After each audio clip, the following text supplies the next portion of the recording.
Assalamualaikum warahmatullahi wabarakatuh. Selamat datang di konten kami berempat. Konten ini ditujukan untuk pemilihan nilai ujian akhir semester mata kuliah teknologi multimedia kelas B. Perkenalkan, saya Nurbayati Hamad Fethi selaku Injaya, Ratih, dan Raja Prabu Tapak Agung. Bersama teman-teman saya,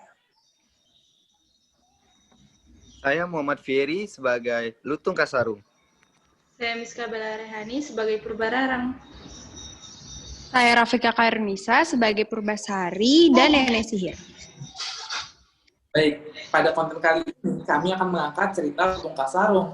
Lutung Kasarung ini merupakan sebuah cerita legenda masyarakat Sunda, Jawa Barat. Tujuan dan alasan kami memilih cerita ini karena cerita ini ringan dan mengajarkan kita bahwa sesuatu yang didasarkan rasa dengki dan iri tidak akan menang melawan suatu kebaikan. Target audiens kita yaitu adalah para pengguna aplikasi TikTok karena menurut hal itu cukup efisien untuk menyebarluaskan serta memviralkan cerita ini kembali. Dan tujuan kami juga adalah agar cerita ini tidak dilupakan dari masa ke masa. Baik, tidak perlu berlama-lama lagi. Selanjutnya, selamat menyaksikan video yang satu ini.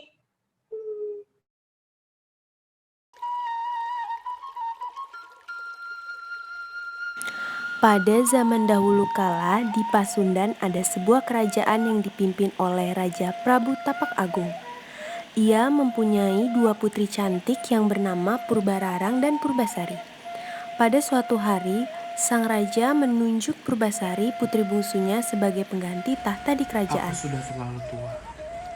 Mungkin ini saatnya aku untuk meninggalkan tahtaku. Anak-anakku, terutama Purbasari, mungkin tahta kerajaan ini akan kuberikan padamu. Purbararang sebagai kakak Purbasari tidak setuju adiknya diangkat menggantikan ayah mereka. Aku adalah putri sulung. Seharusnya ayahanda memilihku menjadi penerusnya. Purbararang yang marah kemudian menemui nenek sihir untuk memintanya mencelakai adiknya. Hei penyihir, bisakah kamu mengubah Purbasari menjadi jelek? Tentu saja bisa, Tuan Putri. Tiba-tiba, kulit Purbasari menjadi bercak-bercak hitam di seluruh tubuhnya. Lalu, Purbararang pun langsung mengusir adiknya. Lihat ayahanda, masa ayahanda memilih putri terkutuk seperti dia untuk menjadi penerusmu? Apa yang terjadi pada diriku? Yang kau katakan itu benar juga, putriku. Pengawal, usir dia! Ayah, jangan usir aku. Aku tidak tahu apa yang terjadi padaku, ayah. Sudahlah, putriku. Tidak usah menangis kembali. Pengawal, bawa dia. Kemudian, ia menyuruh seorang patih untuk mengasingkan Purbasari ke dalam hutan. Sang patih pun menasehati Purbasari. Tabahlah, Tuan Putri. Cobaan ini pasti akan berakhir. Tuhan selalu bersama Tuan Putri. Terima kasih, Paman. Purbasari terkejut melihat Lutung yang dapat berbicara. Hah? Siapa kamu? Jangan takut, Tuan Putri. Namaku adalah Lutung Kasarung. Aku hanya ingin berteman dengan Tuan Putri. Baik, Lutung. Aku ingin berteman denganmu. Selama di hutan, Purbasari mempunyai banyak teman, di antaranya seekor kera yang bernama Lutung Kasarung. Kera itu sangat baik kepadanya, selalu menggembirakan Purbasari dengan mengambilkan bunga-bunga yang indah serta buah-buahan segar. Aku sebenarnya adalah putra dari Sunananbu, dari negeri Kayangan. Tetapi karena aku melakukan kesalahan, jadinya aku berbentuk lutung. Pada saat malam bulan purnama, Lutung Kasarung bersikap aneh. Ia berjalan ke tempat yang sepi lalu bersemedi. Ia memohon sesuatu kepada Tuhan. Ya Tuhan, aku mohon kepada kamu, sembuhkanlah penyakit kulit Purbasari ya Tuhan. Amin. Tak lama kemudian, tanah di dekatnya merekah. dan terciptalah sebuah telaga kecil yang airnya sangat jernih. Keesokan harinya, Lutung Kasarung menemui Purbasari dan memintanya untuk mandi di telaga tersebut. Apa manfaatnya bagiku Lutung mandi di sini? Sudah Purbasari, mandi saja dan kita lihat nanti hasilnya.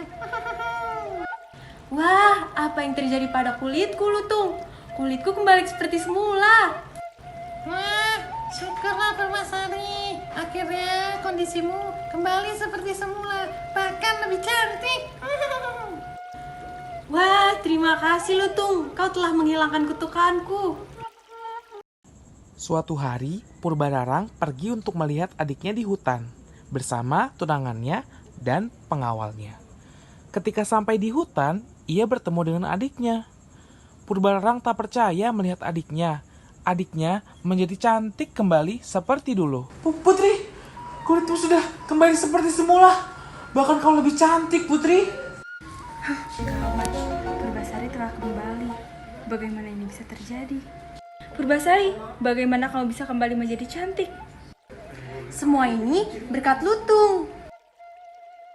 Purbararang pun mengajak Purbasari untuk adu ketampanan dari masing-masing tunangan.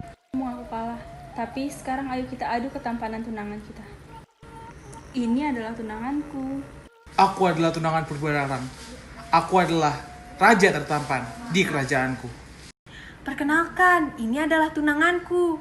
Namanya Lutung Kasarung. Dia yang menemaniku selama di hutan. Perkenalkan, namaku Lutung Kasarung.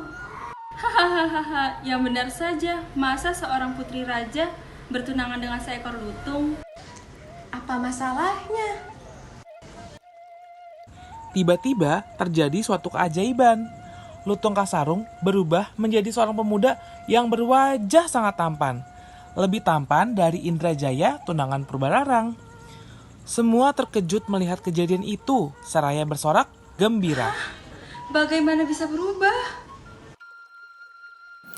Purbararang akhirnya mengakui kekalahannya. Ia memohon maaf dan memohon untuk tidak dihukum oleh Purbasari. Purbasari yang baik hati memaafkan mereka.